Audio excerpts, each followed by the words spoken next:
آج ہم نے جمعہ آپ کے پاس پڑھا بحریہ جی گرینڈ مسجد میں، اور ماشاءاللہ ایک شخص نے آپ کے پاس آ کے کلمہ بھی پڑھا، مسلمان بھی ہوا۔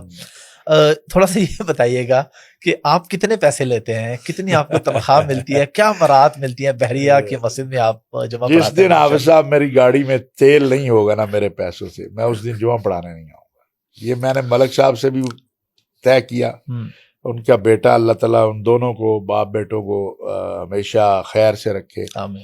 اور وہ میرے سے بہت پیار کرتا ہے۔ علی جو ہے اس کو بھی یہی کہا کہ علی جس دن میری گاڑی میں تیل نہیں ہوگا اس دن میں نہیں آؤں گا۔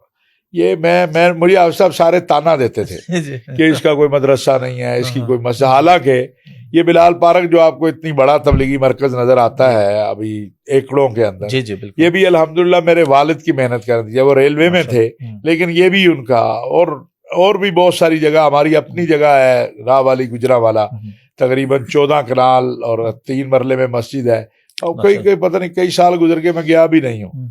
تو یہ کہتے ہیں نا اس کے پاس کون سی مسجد ہے، اس کے پاس کون سا، تو اللہ نے مجھے سب سے بڑی مسجد پاکستان کی، بلکہ دنیا کی 7 بڑی مساجد میں سے ایک ہے۔ مجمع بھی اللہ تبارک و تعالیٰ نے مجھے، یعنی کسی کے پاس جمعہ کا مجمع 30 سے 40 ہزار، جس میں 8-10 ہزار عورت ہو، تو یہ تحدیث نعمت کے طور پہ کہہ رہا ہوں۔ یہ مجھے جو میرے دوست تانے مارتے رہتے تھے، تو اللہ تعالیٰ نے کہا کہ ایسی کوئی فکر کی بات نہیں ہے، تجھے سب کچھ میں دے دوں گا، تو اللہ نے یہ سب کچھ دے دیا جی الحمدللہ۔ اچھا، تھوڑا مدارس پہ آتے ہیں، مدارس کی بات کرتے ہیں۔ آپ کا مدرسہ کیوں نہیں ہے، اور پاکستان میں جو مدارس کا سسٹم ہے آپ اس سے مطمئن ہیں کہ جہاں پہ ایک محتمم جو ہے اس کے بچے تو گاڑیوں میں پھریں اور سب کچھ، لیکن اسی مدرسے کا شیخ العزیز بچوں کی دوائی نہ لے دیکھیں سکیں؟ حافظ صاحب میں آپ کو بتاؤں، میں تو یہ برداشت کر لوں گا، لیکن آپ پر جو سب و شتم ہوگا مجھے اس کا نہیں پتا۔ بلا شبہ مدارس اس ملک کے اندر دین کی خدمت کر رہے ہیں، ہم سب کو ایک صف میں کھڑا نہیں کر سکتے۔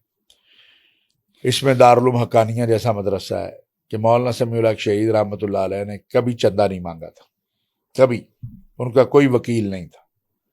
8 لاکھ کا بجٹ، 8 کروڑ کا بجٹ اس وقت تھا جو 90 کی دہائی تھی، اور وہ شخص، اس کو میں نے دیکھا کہ اگر کسی نے 1 روپیہ دیا کہ یہ مدرسے کا، تو وہ ایسے کرتے تھے اور اپنے ساتھ والے کو کہتے تھے کہ اس کو کاغذ میں بند کرو، 3 رسیدیں کاٹتے تھے۔ تو یہ بھی مدارس ہیں۔ میں نے مدرسہ کیوں نہیں بنایا؟ مجھے خوف آتا ہے آپ سے کہ میں جتنا بھی محتاط رہ جاؤں، ممکن ہے میرے آپ بعد والے جو ہے وہ اتنی احتیاط نہ کریں۔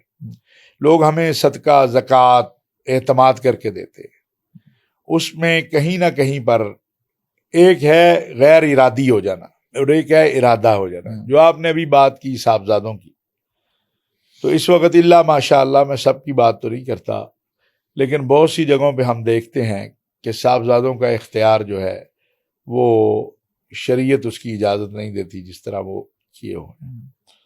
ایک سوال جو ہر کوئی کرتا ہے، اور وہ سوال بہت اہم ہے، کہ جب شیخ الحدیث کی تنخواہ 1 لاکھ روپیہ ہے تو محتمم کے گھر کا بل 2 لاکھ آتا ہے۔ محتمم کا صاحبزادہ روز مری سیر کر رہا ہے، سوات سیر کر رہا ہے، سعودیہ جا رہا ہے، ادھر جا رہا ہے، ادھر جا رہا ہے۔ تو یہ چیزیں ہیں، لیکن اس کی اصلاح ہونی چاہیے۔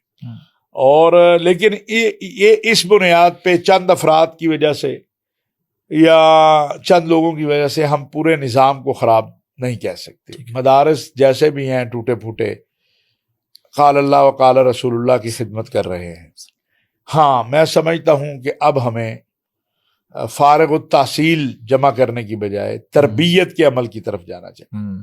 اگر ہم ہر سال 30,000 مدرسے سے بچہ فارغ کر رہے ہیں، وہ فاضل بن رہا ہے، تو اس کی تربیت بہت ضروری ہے، اور اس کو ہر شعبے میں جانا چاہیے۔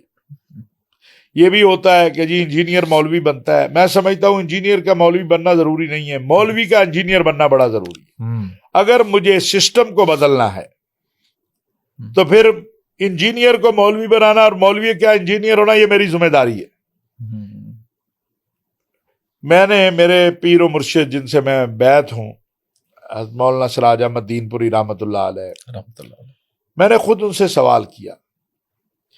بے نظیر بھٹو صاحبہ یہ کہتی تھی کہ اس خطے میں مولانا سراج احمد دین پوری سے بہتر انگلش بولنے والا کوئی نہیں میں نے دیکھا۔ واہ، مولانا ہے ہاں، ایک خانقاہی نظام، ایک سسٹم۔ تو میں نے پوچھا کہ حضرت آپ علی گڑھ گئے، انہوں نے کہا مجھے مولانا عبید اللہ سندھی ہاتھ پکڑ کے لے کے گئے کہ گورے کا مقابلہ کرنا ہے تو انگلش سیکھو. اب یہ جملے میں طاقت دیکھیں کہ گورے کا مقابلہ کرنا ہے، انگریز کا مقابلہ کرنا تو انگریزی سیکھیں پڑے گی. اب میں کہوں میں پنجابی میں انگریزی کا مقابلہ کر لوں تو یہ نہیں ہو سکتا. نہیں ہو سکتا. بالکل.